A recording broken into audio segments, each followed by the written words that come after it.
So I don't know, but shit, he playing, nigga gonna get hurt, nigga. That nigga Nigga, I wants to don't call know, it a cause I say, cause he's like, yeah, man, sound like that nigga made a little threat or something in there.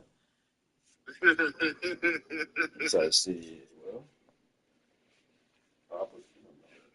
It's a part of nigga like me though. This at this point, I'm like, boy, y'all don't even know, nigga. This part of the game, nigga. yeah, This part of we know because we do this shit, nigga. Everybody else don't really do this shit, nigga. Threatening and disrespecting you if you gonna be on here talking shit. It come ain't on, right, but shit, a nigga know what it is. yeah. Nigga know this part of this shit, nigga. We talking YouTube. It's just the beginning of this shit, nigga. Nigga say that shit come with the game. I can wake up and do that shit every day and have a nigga on here tripping with a nigga. Oh yeah, nah, a nigga can definitely find some shit. Yeah, I I got so many find a niggas. nigga to get into it with types. That's what I'm saying. Yeah, I got so many niggas to beat with that one nigga from St. Louis. His bitch ass. I could have turned that nigga into content the other night. Put it I up on Instagram, nigga. I'm going up on that nigga too. That shit would have went crazy. I don't know which one you talking about. That one nigga named DJ Kills on the one I told you I let the nigga come on the channel years ago, and now he coming back. He starts saying, man, you and Charleston doing the same thing. Oh yeah, yeah, yeah. This and that. I'm He like, started nigga, trying to kind of like lightweight defend the nigga or whatever. I'm saying, nigga, I could have been doing what you doing if I wouldn't have stopped. I ain't stopped and fell back from the game. Nigga, fuck out of here, nigga. Trying to like downplay what I got going on to make yourself feel better about itself.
I'm still a baller.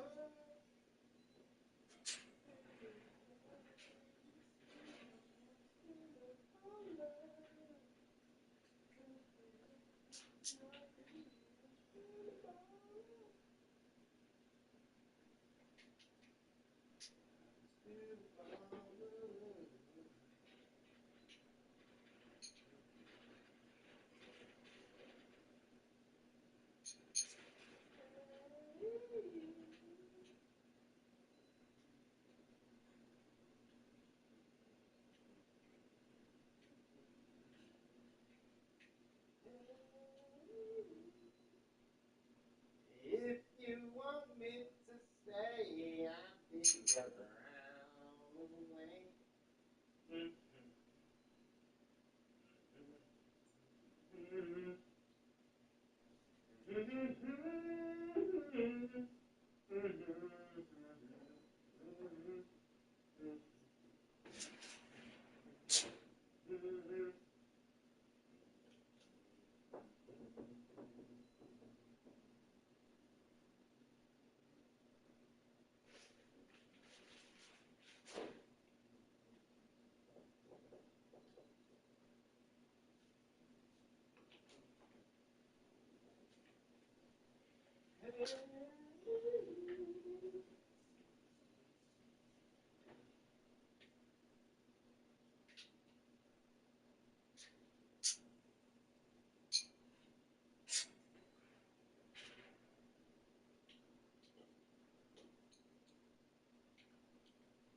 in front you.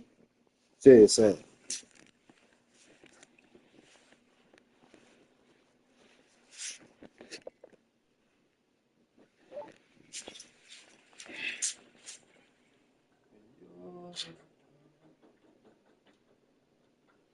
Damn, it glided like a murder.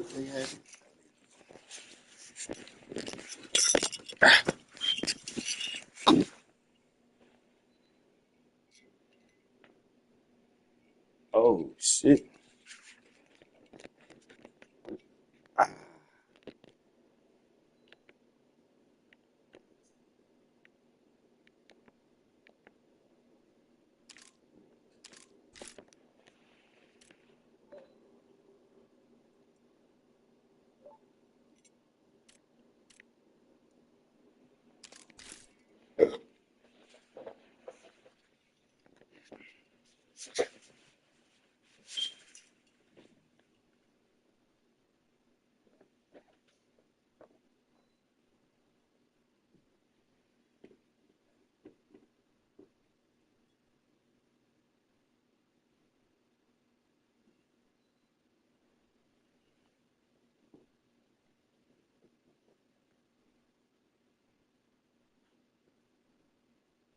Can't forget about that Yellowstone.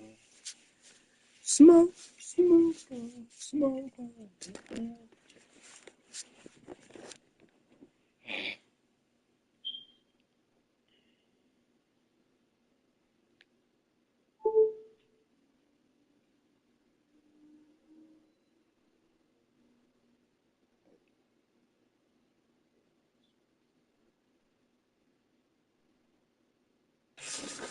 What's up with it, fam? What up, Maggies? Feels good to be back in front of the camera today. So, in today's line ass stories, I want to give a shout out to 8-9 on up, even though he dissed in a voiceover.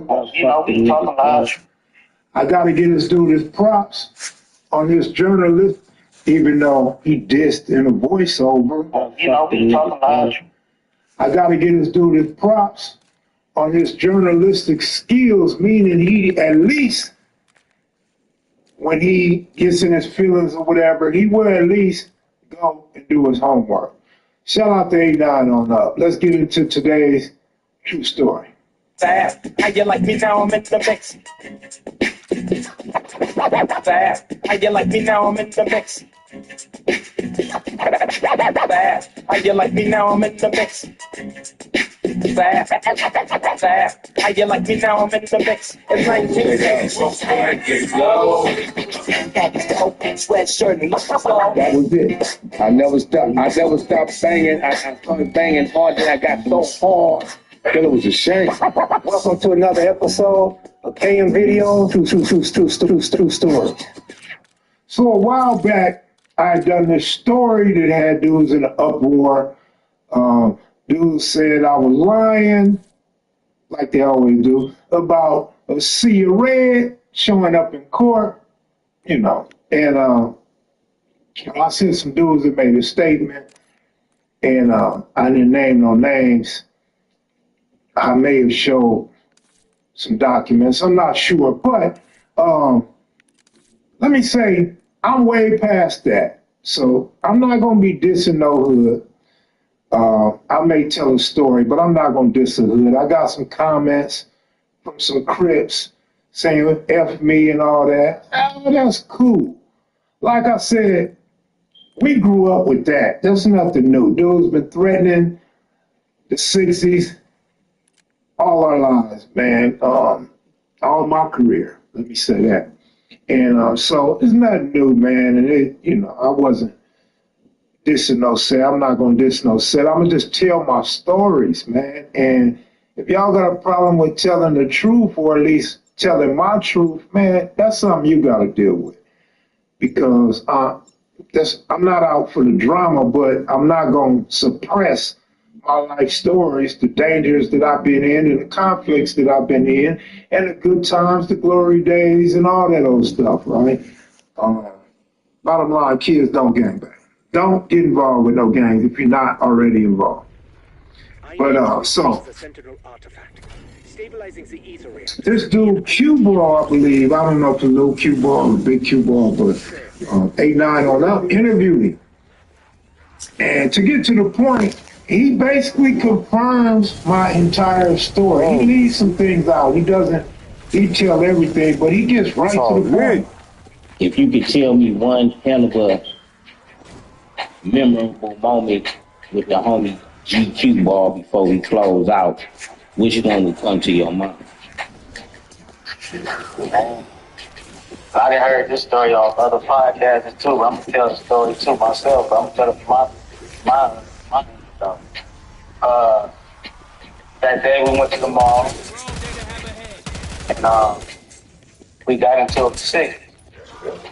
And they followed us back to the hood. We was at Fast Gas. They came up dumping. And we was all there. You know, our mouths, you know, being wrong, do little tacos. Yeah, you know, we banged crazy in the mall that day. Big Dulo, all of us. So I'm like, man, we gonna mop these dudes up. Wait till Slip Rock and Caboo now come up out of there. It's on. When I see the strap, I take off running inside Bertoni's, and Big Slip Rock like, "Cuz, what you running from?" I say, "Them niggas got a gun." He like, "Who?" I'm like, "Them niggas." He like, "Man, fuck them niggas." I'm like, that's what I said until I seen that gun. So Slip Rock was like a leader to some of us because he was always leading the charge. Slip Rock on a 65. He grew up south of the track, 707, where he started grind. Between 6 and 7 deployments, he got it going. In hood, crippin' and watching our performance. Slip gets the selling up out of there. So we all behind Slip, and them dudes run. They take off running. So Slip Rock like, "Oh, them busters? Hey, them niggas is busters." So now I feel twisted. I ain't even gonna lie. I feel twisted. I feel like a buster. And I gotta get some get back. So I say, let's go on up the stairs and get the burners. I'ma chase them niggas down. You never had a The response has to be immediate because I know they all together and I know they gonna be in that hood. And Slim Rock and Digger, they say, "Man, you're not gonna catch them dudes. Them dudes are gone." Nah, I'm going through their hood. I'm going up and down every block until I see them dudes. And I say, "Here they go." And Slim Rock, like, "What you gonna do?" "Man, we finna get these fools, but we only got one gun." And I'm driving. Slim pulls over in front of the gas station on Centinela. I said, "Give me your burner." So Slim Rock give me the 4.5. And they dumped on us before we could take off the run. The police found us. But they didn't get Taco. Taco took off. But this one dude, allegedly Taco, runs out in the middle of the street and starts busting back on us with like a 25. One officer writes, "When we heard the shots, Officer Wayne saw a male Hispanic with no shirt and dark pants standing in the middle of the intersection of Centinela and Inglewood.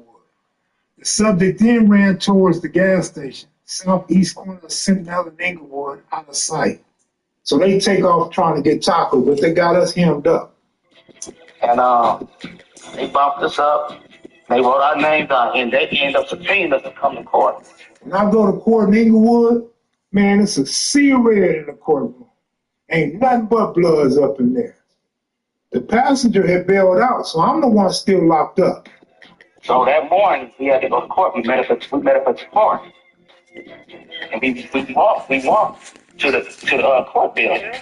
We walked like a motherfucker to the court building. We got to the court building. We sitting in the courtroom big. Dude's telling you this, man. Dude's telling you this. And he said they had a meeting and they showed up in court big. It was us. And then I don't know, the homie Ray Norris, he was happening to people for some odd reason. And we go in and we sitting in court. We started tripping in the courtroom. You know, we talking about tripping. The DA came out, he's like, "Y'all come in the house." They like, "You see the guys?" He's like, "No." He's like, "All right, you guys get out of here." And we left. So we bounce back to the hood. And I said it myself, and I'm not scared to say it again. Them dudes had me running. The NHPs had me running in the mall. Now, he states that we followed them back to the, no, we did not follow them back to the hood. It would have been some serious consequences had we followed them back to the hood. Like I said in my original story, I felt so bad that they got my heart pumping like that. I was embarrassed with myself. And I felt like I had to do something. I had to respond. And that's why I led the troops through NHP Hood. It's just, that's how I felt at the time. That's how LA was. That's how gangbanging was at that time. That was like 1991-ish. 1991. And, you know, it was them being the aggressors.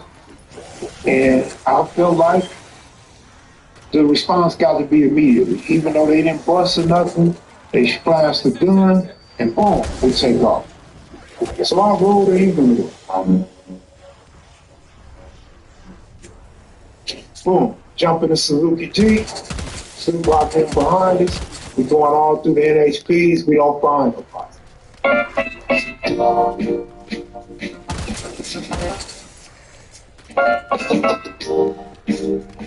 As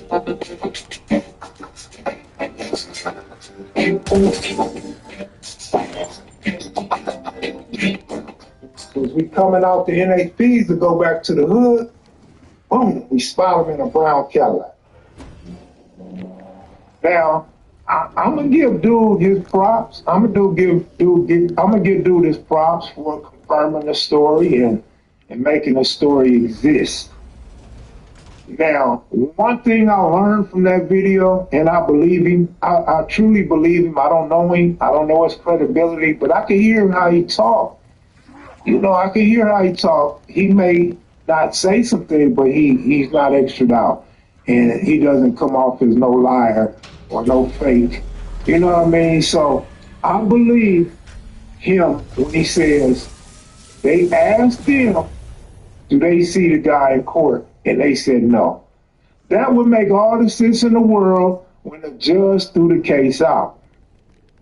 All this time, I believe the case was thrown out because they didn't take no gunpowder test. So they failed. They made a mistake by not seeing if gunpowder was on our hands or clothes when we were arrested. The day that we got arrested, the police department was out of gunpowder tests. So they couldn't test us for gunpowder. And with all the conflicting information of who was doing the driving, who was doing the shooting, they couldn't prove who the shooter was. During the court proceedings, the judge actually banned me from the city of Inglewood for a year because of my description, and the description of the vehicle matched several phone calls of shooting incidents. The judge was on to something because that Jeep was steadily under fire. No matter where I went in LA or Inglewood, we was always getting busted on. And I also thought because we had two good lawyers, they possibly knew the judge or something. And so when the judge says, the judge referred to my lawyer, Earl Brody, as Batman, and referred to my passenger lawyer, Sammy Weiss, as Robin. Batman and Robin could not be beat in this courtroom. Case dismissed. No, he's throwing it out because of Batman and Robin. Batman being Earl Brody Jr. and Robin being Sammy Weiss, a Jewish lawyer that was pretty good. And Earl Brody's father had been a good lawyer and had become a judge. So I thought that had something to do with it. However, dude says they didn't point us out. The DA came up, like, y'all come in the house. They like, you see the guy? He's like, no. He's like, all right, well, y'all get out of here. And that's why we was released. I had no clue, you know what I mean? I just know the case had got thrown out, but he confirmed everything I said without, you know, one of those.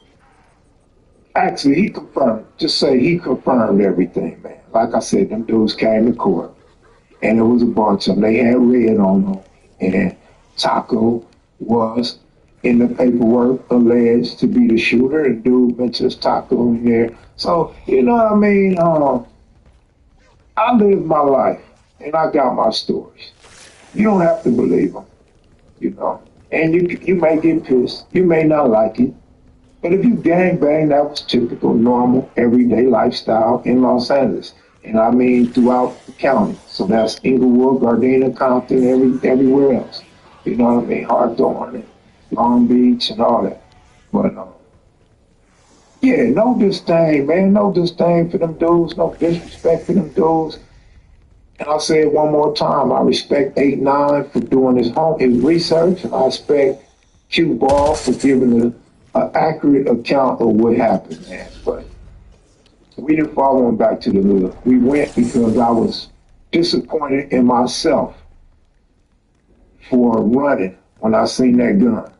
You know what I mean? And so for every action, there is a reaction.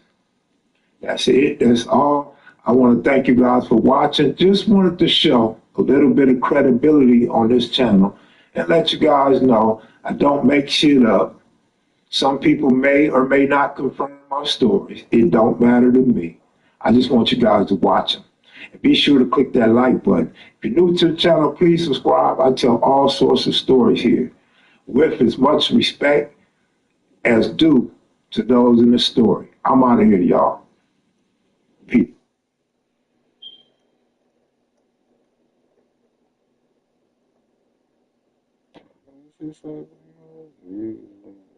Yeah. These must be the photos you talking about. You wanted me to find from the night you and Papa shot in Vegas. Yeah, I see them. Yeah, they saying these photos came out some years ago. They new photos, but I never seen these photos. You know? Yeah, I see blood on the seats. I see a Diet Coke. Who Diet Coke? You know, that had to be my big ass, you know what I'm saying, diabetic and everything else. I was trying to get a six-pack, I didn't have it then. You know, I had to go to prison to find a six-pack. Speaking of a six-pack, I gotta ask you, what's this rumor going on saying that you got AIDS? They saying you got health issues? Okay, look. First of all, let's get to the point. They can look at my whole medical stuff. And if I had a sexual disease or AIDS or anything else, what they trying to say, let's go straight to the point. Anytime you get shot, anytime you gotta have surgery, anytime you get hurt, there are checklists that you got AIDS. When you're in prison, they give you AIDS tests. They can open my whole file up and see I don't have a disease. The second thing is that people should really watch what they say. Now, you know, ain't nothing to be proud of, but I should always say, and a horse I can't break, I ride horses, and a bitch I can't take, regardless for a little while or forever, right? So, 9 out of 10, the one I pull away, you married. You have 60 seconds remaining. So, if you married her, and you doing what you're supposed to be doing every day, every night, if I did have AIDS, you'd sucking all the AIDS out of it. But at the same time, I don't have it. Anytime they want to have a test or whatever, I don't got nothing to prove, I definitely don't have it. And for it, I used to weigh 350. Right now, it's 205. 5 short, for a mile and a half a day. Do my dips, do my pull-ups. If you don't Photoshop my shit, I know I'm gonna do it. I put on my shirt. You know what I mean? Also, we do another fact, right? The other fact is, look, I've been in prison almost 11 years, months away, right? When Corona came, most everybody got vaccinated, took the shot. I never got vaccinated, right? So the people next door to me died. A couple cells over died from Corona. People was falling, right? They was getting vaccinated. Shot, I didn't get none of that, right? I don't think I caught it. If I did catch it, my immune system was so strong, I never got no symptoms, right? And you got people who went to jail or a little camp or something. They get corona, right? And they was vaccinated. So they said, corona kicked them in the ass. I would think they might have AIDS. Because once they got corona, they was in a coma, and they died, lungs messed up, my kidneys, whatever the hell. Hands can't stretch out, they call them rocket falls, and their feet don't stretch out, right? Ain't nothing to be laughing at because it's not a joke. And they got a big old hole in their throat, like they see one of those cigarette commercials. You know when they be talking about, don't smoke cigarettes or you can end up like this, and all the smoke in the hole in their throat. If you look at that person, they got a big hole in their throat, right? So, people who throw stones, we should just bury themselves. Because it's a sad situation that if we can always try to look at another person, the only way you can make yourself feel good is try to talk bad about somebody else. That's a sad life. But back to the positive side of it. I hope they don't have AIDS. I know I don't. Then you gotta remember too, a lot of the guys, I say this all the time, I just don't know why. I gotta get into my Cat Williams voice. I can't believe it. I don't know why all the little bitty short dudes got it in for me. You know, when you get people who's like 5'4", 5'5", you know, I know life's gotta be rough. If you get a bad bitch, she can't even wear heels. She gotta wear flat. And when you add being pitcher-toed to it, bow-legged with little feet, that's even a worse situation. You add to the fact that, shit, diaper's not a choice. Diaper is man, though. That's another situation. But more importantly than this, we all be better off as so-called friends and enjoying life than trying to pick fights and make enemies. I did all what I'm supposed to do. I don't need to argue with nobody. I don't need to fight with nobody. Oh, but I can't fight. Let's leave that. And I love the fact that God made me tall and big to be able to play football or sports. Some people is too short to play basketball and too fat to be a jockey. And if they're going to be a boxer, being 5'4" or whatever, you can't box Mayweather because you're too fucking fat. Way too much. And you can't, heavyweight like a little, and only kill somebody because you're too short. Some people got little arms. Little, they arms like turtles. I know some motherfuckers got to change diapers, but some motherfuckers don't. And they arms so short, I don't know how they wipe their ass. I just don't get it. But besides that, everything's a good day. Every day is a blessing. Today's story takes place in 1992 after the Rodney King verdict in the 92 riots. Apparently it's being looted at this time. This may be the flashpoint of the young people throwing rocks. You can hear the impact. This thing has really got crazy out here right now. What's up, YouTube? Welcome to another episode of KM Videos True Story. Welcome to another episode of another one. Pass the dust. Welcome to another episode. Another one. Pass the dust. Welcome to another episode. Another one. Pass the dust. Welcome to another episode of KM Videos True Stories. I remember the night of the riots. I was in Las Vegas, and I just got my pockets tore up. I just got broke. I'm talking about broke. I come back with just enough taxi money to get home. Back then, it would cost me about $20, $19 to $20 to come home from Greyhound, and so I had about 20-something dollars on me. And I get there, and there's no taxis at the bus station. Real quiet, dark. Man, you could feel something in the atmosphere. We all talked about it. We don't know what's going on, but something's going on. Feel like it might be the end of the world or some shit. Like you're not seeing no traffic downtown. The homeless people aren't really there. Like where they at? Where did they go? And so I tried to use the phone. Couldn't use the payphone. All the phone calls was busy signals. So I couldn't call moms. I couldn't call I couldn't call nobody to come get me. So I got to walk home from downtown, from the Greyhound station, all the way home. And I'm walking, I'm going all through downtown, the east side. I'll take King Boulevard westward, and I get to Bell Sales. And it's going down at Bell Sales. And I'll give me a bunch of khakis, bunch of T-shirts, some belts, some blue rags. And then I figure out I can't take all this shit home.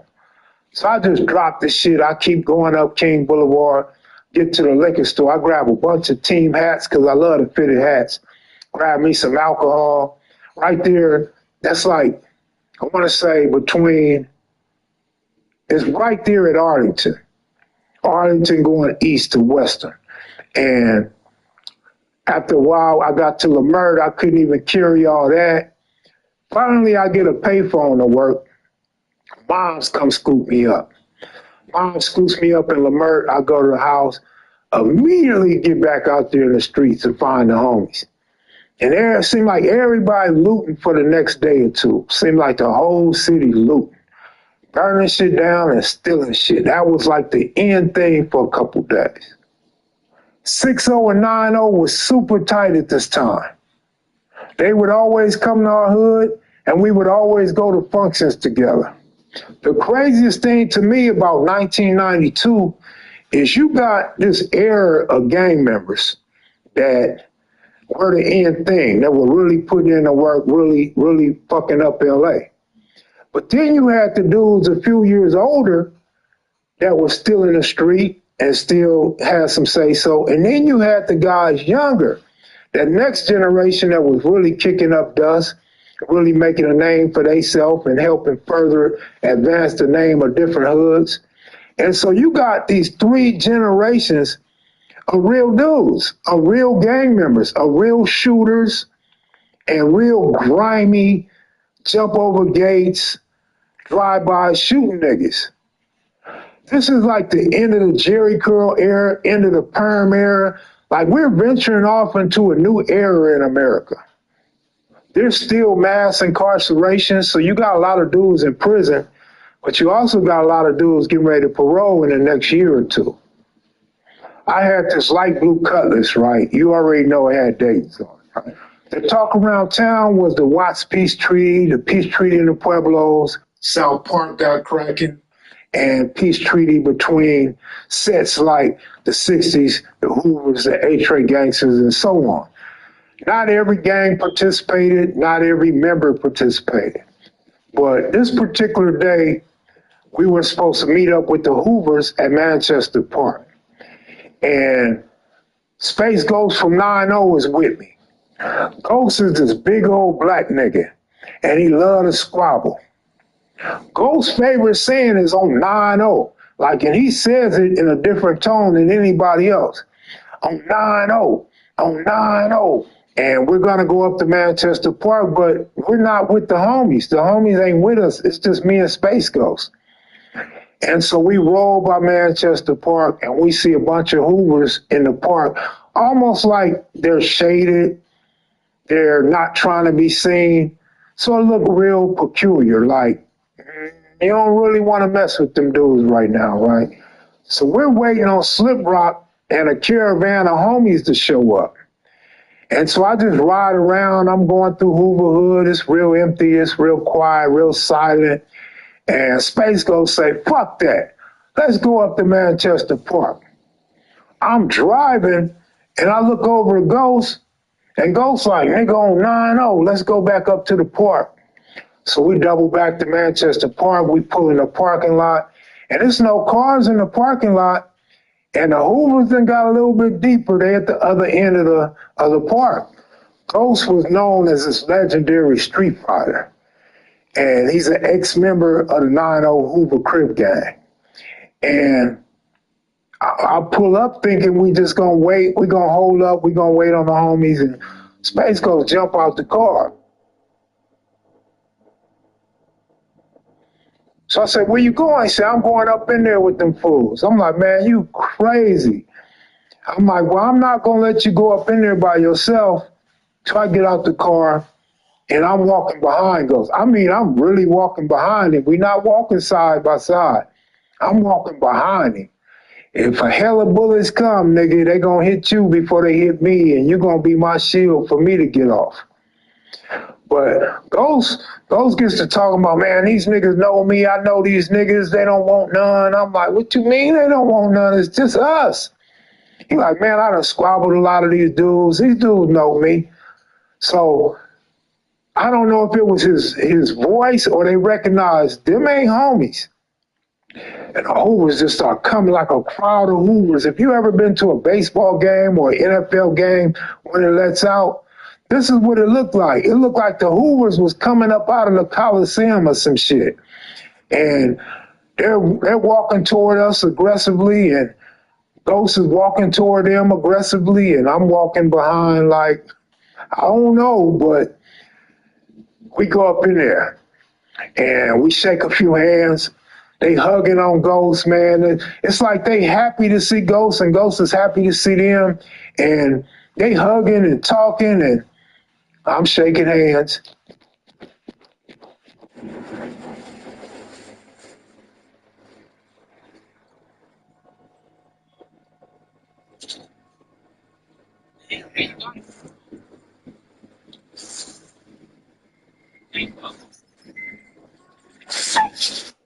And then a carload of homies pull up. I'm happy to see the homies, S-Mac, Slip Rock, Catman, just a bunch of homies is pulling up in there, and they get out. Some of the homies bailed up in there with S-hats on. And of course, the Hoovers had their hats. They had the Houston Astro hats, San Francisco Giant hats. They had their orange going on.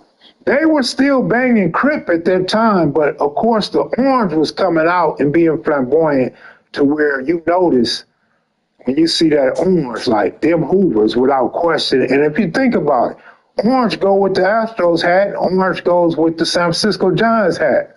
So them was the colors they was wearing at that time. The criminal thing came a couple years later.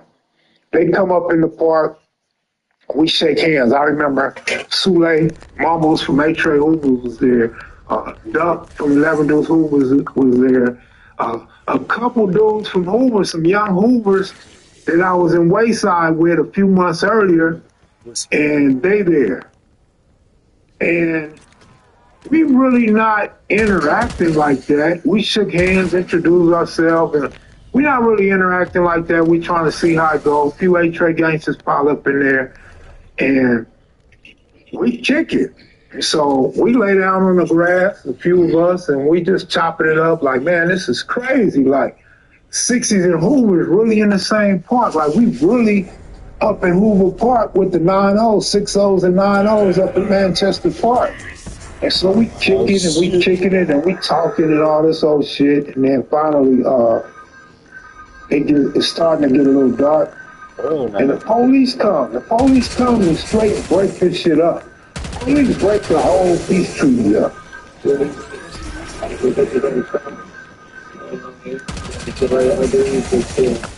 bring it under control in not too distant future. They surround the park, and then helicopter comes, and everybody's doing burners. Burners are going everywhere. Nobody wants to get caught with their burner. And then the police tell us get up out the park. They searching a lot of dudes. Some dudes they not bothered, but they searching us and telling us to get up out of here before they tow our cars and all this stuff. They actually are the reason the peace treaty broke up. The Hoovers and 60s can say what they want about not being with it and all this old shit. That's not why it broke up. Later that night, there was a lot of shootings throughout the city. So, of course, each gang blamed their rival, and there were different ambushes throughout the city. And so the treaty wasn't really going to work in L.A. like it did in Watts or in the Pueblo. You know, they had basically their own thing. And we used to go. We used to go to watch. We used to go to all the different projects. Nicholson Garden, speaking of Watts, Fort Downs, Primrose. We even went to Compton with the Palm and Oaks and everybody over that way. So we weren't getting around. We were functioning because there were so many pretty women and different things going on. You could get some money and you could party, and it was just fun during that era. It wasn't nothing else to do. It was like the city was shut down, basically. That's how it felt. And you know how black folks was back then. You want to party, so everybody was trying to get their party in, find them a girl, find them a new place to hustle, find new connections, and just enjoy the 92 atmosphere with all the smog and the smoke, the aftermath of the Rodney King verdicts. During the midst of all this, the homies got blamed for a lot of incidents with rivals. And so it just wasn't going to work. It wasn't going to work with us or them or anybody else in the South Central area on the west side. Now, the east side, they did their own thing. Watts, Compton, they continued to do them. But the nucleus of the west side of South Central, it wasn't going to work like that, because you had the Inglewood family, the H-Ray gangsters, you had the Hoovers, the 60s, the Jungles, and we didn't have our shit together like some of the other people. So from the 20s to Inglewood, it was a whole different vibe. Like we probably got 2 or 3 days rest at most. And that was the extent of that. We let the police come in and break that shit up. The sheriff and the LAPD were treacherous because in our individual communities, they focused on us. They harassed us. And now they got us all in one big area. They got us concentrated in one area at a time. That was right up their alley because they could sweat us coming in. They could sweat us leaving. They could surround us and make us disperse. They basically could have their way with it. And wasn't nothing going on in the hood except people getting money. Like, now you got the whole block to yourself if you out there petty hustling. If you got a big sack, you getting all the phone calls now. Because we trying to figure out what this thing is going to be about in South LA. We thinking about how's the future going to go. What holes we can get. Where the party at.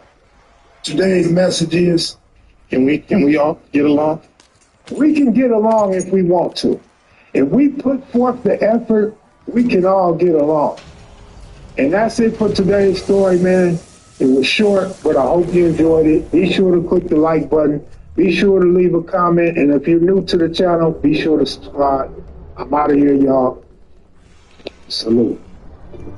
It's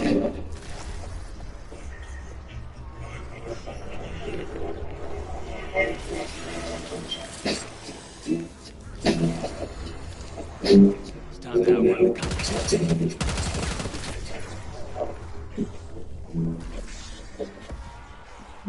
That's my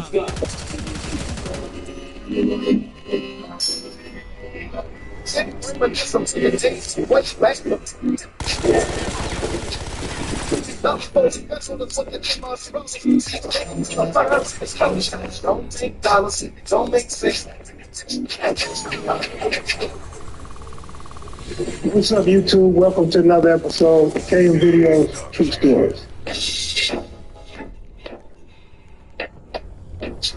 I'm from Sauce.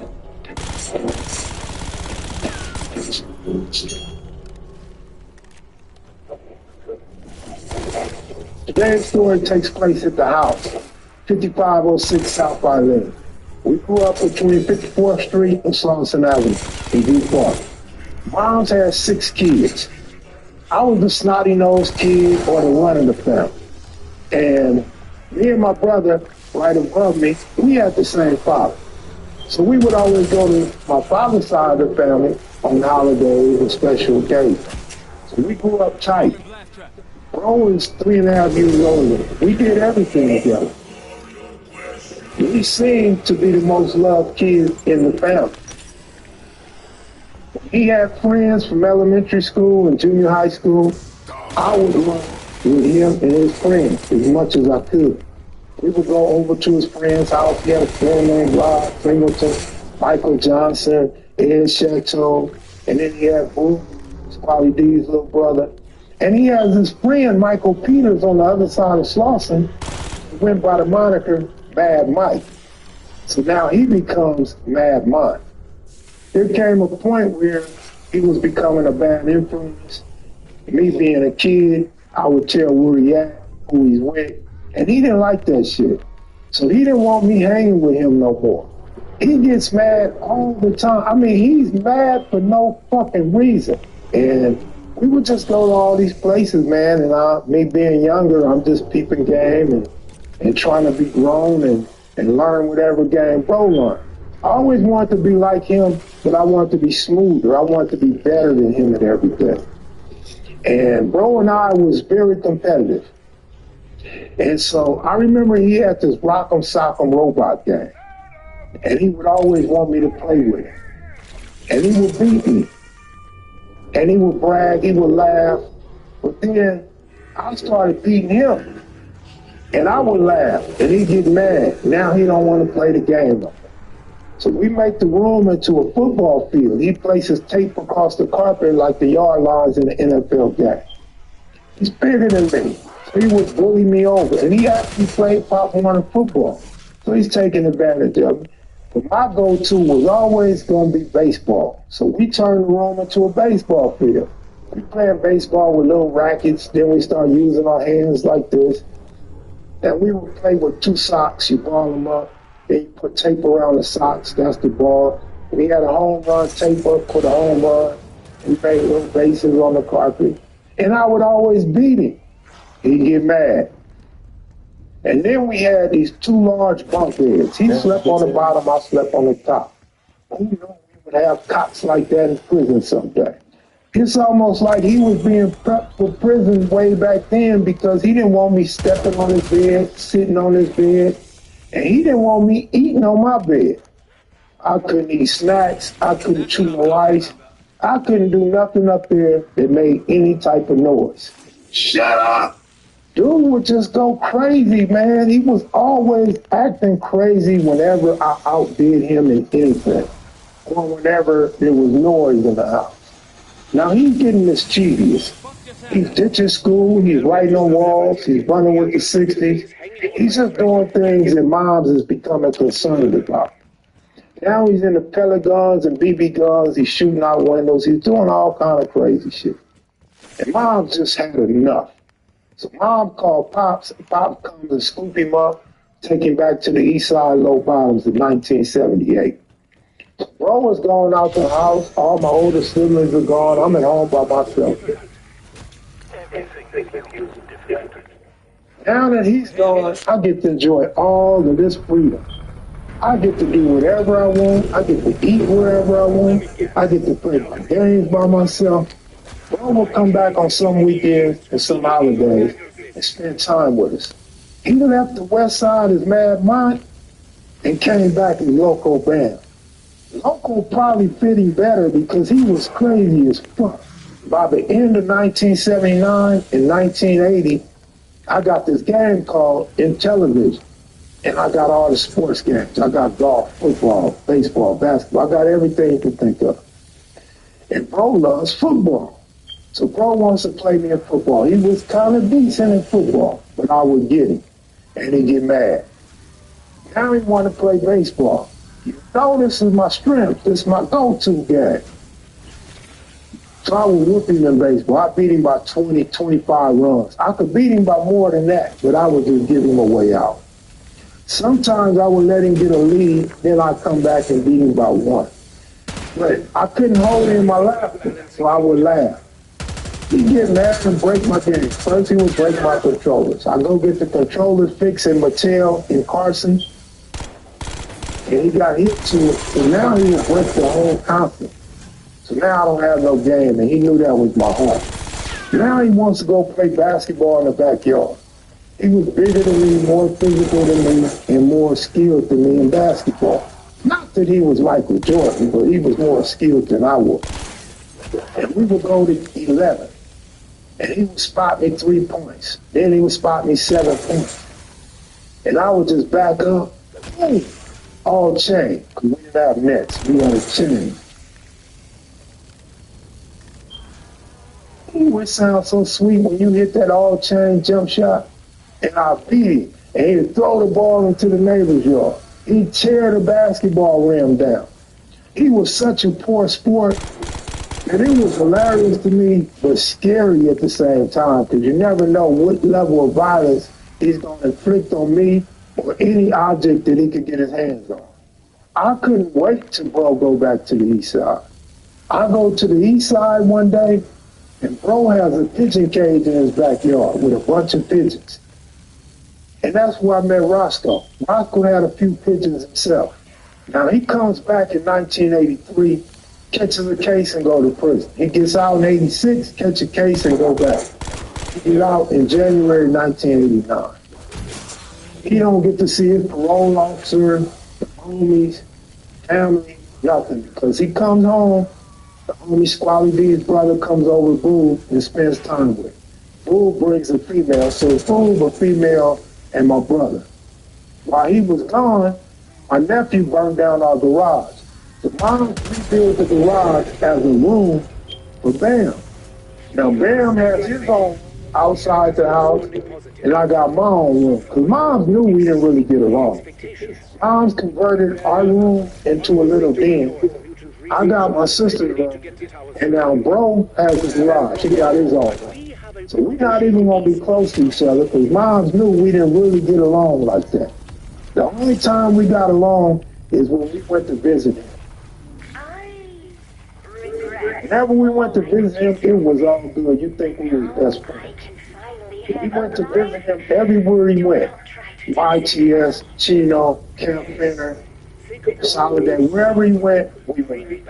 So in 1989, when he proposed, he hangs out in the back in his room with the homie Squally D's little brother, Boo, and a female that Boo brought over. So it's a female, Boo, and my brother. And they hanging out in the back.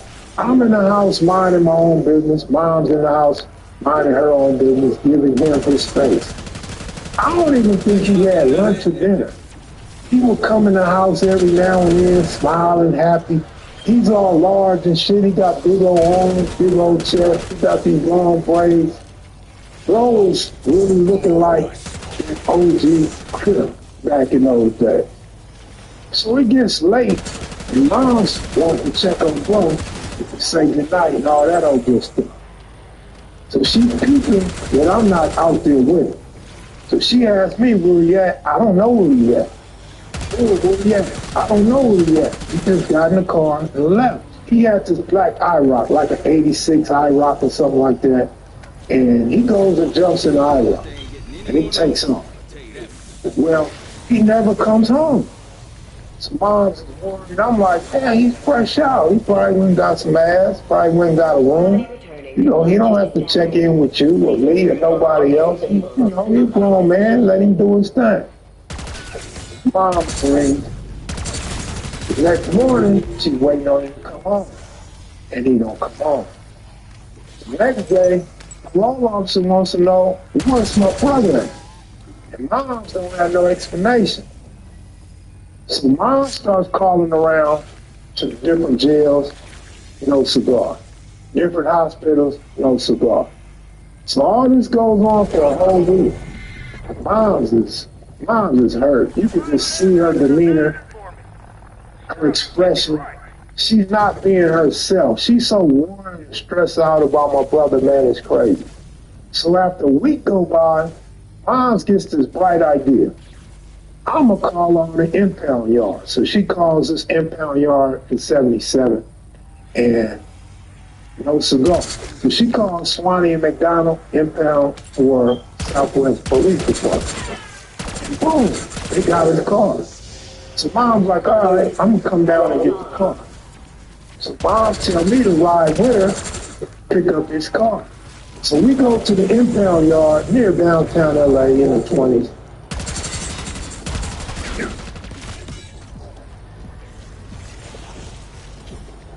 And we get there, they tell us if we can go look at the car and make sure we want the car. So we walk into the impound yard, and this car is total.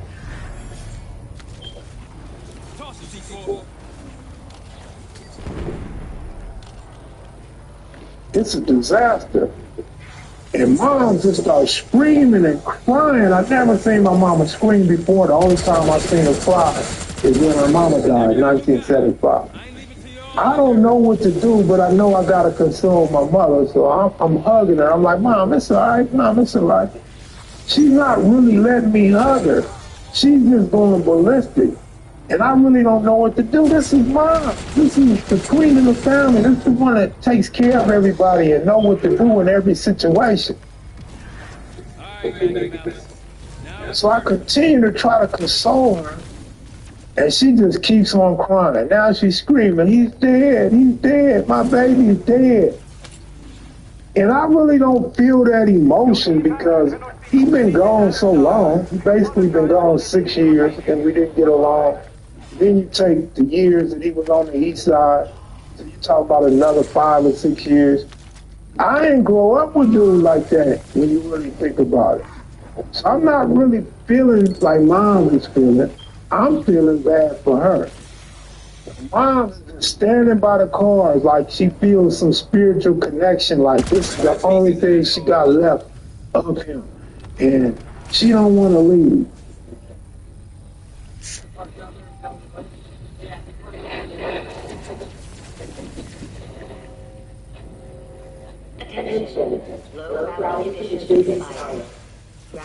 After about 30-something minutes, Mom finally comes to. And she said, I want to see his body. I gotta go identify his body.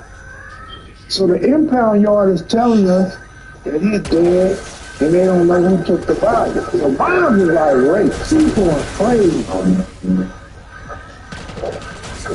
What do you mean you don't know what you did with my baby? How do you just take somebody's car and body and don't know where it went? The car had been involved in a high-speed accident on Crenshaw and 39th.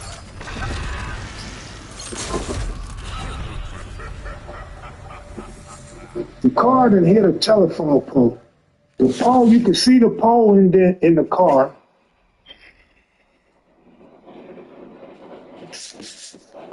And sure enough, bro is gone. Bro is dead. Moms tell them, you better find my baby or you gonna come up missing. I'm like, whoa, mom still got it. Like, mom's is with the bullshit. But I'm like, all this over him? Like, I don't want to lose moms too. We just lost, bro. I can't lose moms. We get in the car and we go home. Mom's is still scratching her head, making phone calls. And we go back down to Swanee McDonald.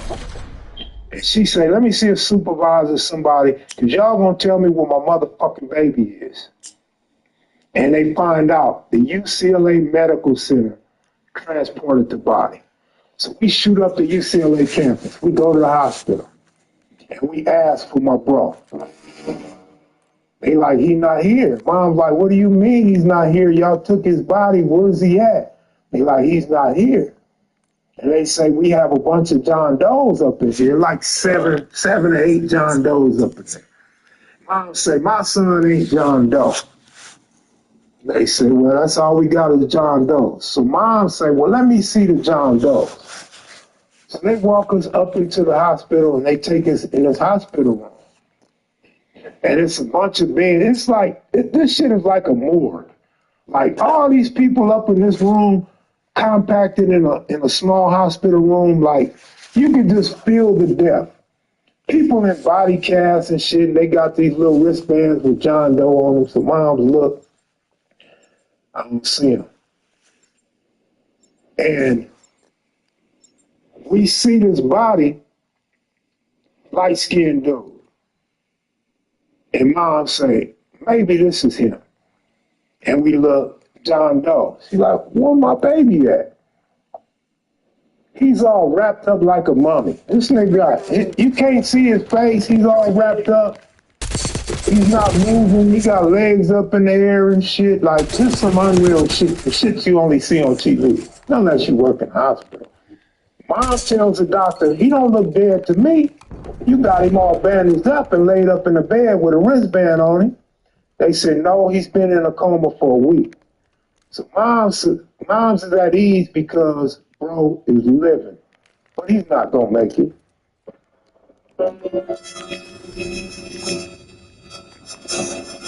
And boom, bro wakes up.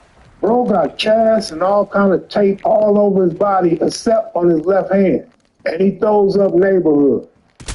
And I'm like, this fool got to be crazy. He wake up out of a coma and the only thing he's thinking about is neighborhood.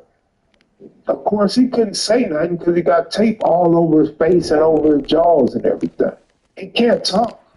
He couldn't talk if he wanted to because he done broke all bones in his body except his chest. Everything in this man's body has been broken. He done broke his ribs, his nose that came out the top of his head, his jaws is all up.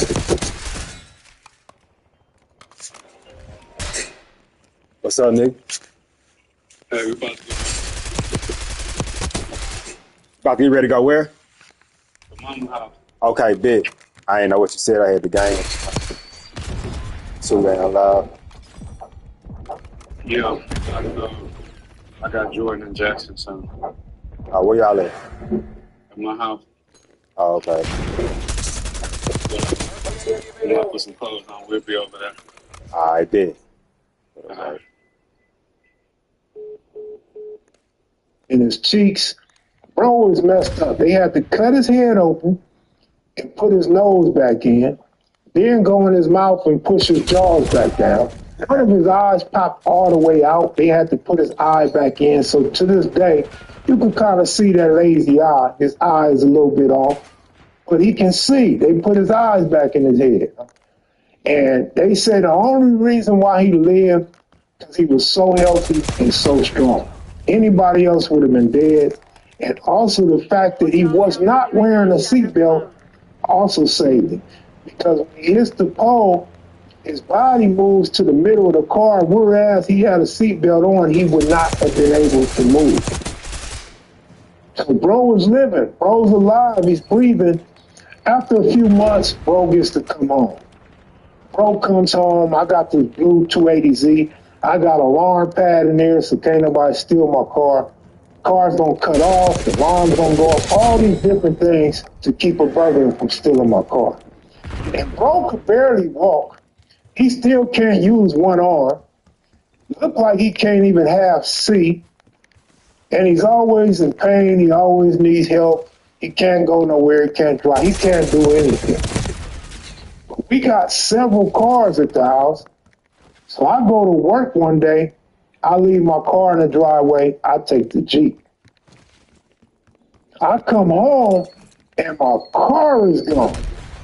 And where the hell is my car? How could somebody take my car? I'm confused. I get out. I go to ask bro. Bro ain't home. Mom ain't home. Bro ain't home. But my car is gone. I'm like, man, what the hell? Bro never comes home, so I go back to work. I come home after work. My car's back in the driveway. I'm happy about that. I go look in the car. This fool done broke my steering column. So this fool's driving with one arm in a stick shift, then rewired my car. I'm like, man, bro, you got to go. He's like, man, it ain't nothing. You could get that fixed. That's how this nigga think. And now, Moms is saying he was just in an accident. His mind ain't right. This nigga mind ain't never been right. This nigga totally disrespect me and leave me with a bill, and this nigga gotta go. What I'm saying is, we just could not get along for nothing in the world. So up until this point, we still not getting along. We not talking, we not doing nothing together. As time goes on, he's getting his strength back, he's getting a little bit of weight back. The homies are coming around to see him every day, and he starts to become him again. And then this one day comes. Our square friends are 9, gangbang friends are over. talking to him, kicking it with him, and I'm out there with them too. So we all out in the middle of the street together. King 6 had to check out from my lane. Avenue, Rich rolling, BCC 64 dope deals pulling up on 9 lane. I go in the house, I got a Tech 9 on me. I go in the house, and as I'm coming back out, it's nighttime. I'm coming back out, and everybody's looking spooked. Like I always got these spooky look stories, right? But everybody's looking spooked. Especially, bro, I can't tell if it's the crooked eye or this nigga's in shock again. I don't know what's going on. So I'm like, what's up? They tell me some bloods just came off 54th, went down the street and said, you crabs better go in the house. Y'all better not be out here when we come back. So I'm like, wow, that's crazy. Like our street really didn't have that much drama. And I tell bro, let's go. So I jump in the passenger seat of his red Wrangler Jeep. He jumps in the driver's side, and we take off after him. We speeding down the street trying to get him. Bust a right damn near on 2 wheels. We shoot down the hill chasing him. We can't find him. Not only was this their lucky day, this is the day that me and bro became cool again. Me and bro are kicking it again now. And he's in my corner. I had a few incidents. Bro is right there. He's in my corner. Today's message, drive safely. And that's it for today's story. If you're not a subscriber, please hit the subscribe button. If you're a regular, you already know what to do. Hit the like button, leave a comment. I'm out of here. Salute.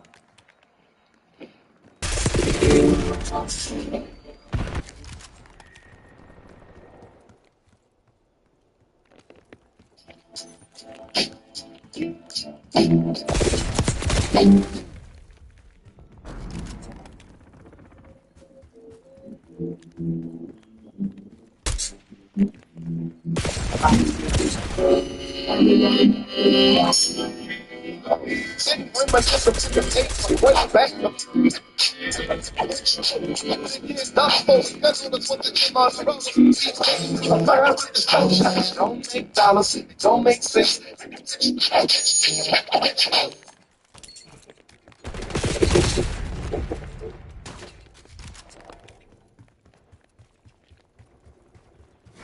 Relax and take note, niggas. Niggas need to wake up, wake up, wake up, wake up. True story.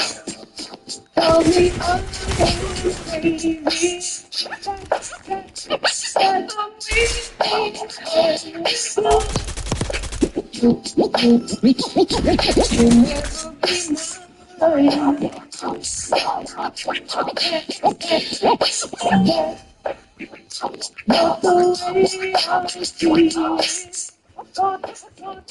What's up, YouTube? Welcome to another episode of KM Videos, True Stories. Today's episode picks up where the last one left off. I mentioned when your ally, I'm going to just say, for example, a 9-0 or 4 or 111, get into it with the East Coast, or like the Gear Gang, get into it with the Heart. So you got to either become a mediator or pick a side or stay out of it, but whatever it is, them your allies. Good or bad, them your allies. And so this one guy mobs onto the row. Nobody know him, nobody recognize him, but he gives it up. He's from 111 neighborhood Crip. So we immediately embrace him. The rest of the gangs on the road, not tripping off of him, not embracing him like we embrace him, right? Dude goes down the road somewhere, I don't know what cell, maybe cell 8, some shit like that, cell 9 or something. And he goes in a cell with Head from Foldings Gangster, Baby Scooby from 1180 East Coast, and Kiko from Dodge City Crips. Head was a dark-skinned dude, probably about 6 feet tall. He had an afro, big old lip. We used to clown him about his lip. Baby Scooby, he probably was like, what's up, YouTube? Welcome to another episode. TH. That's the name.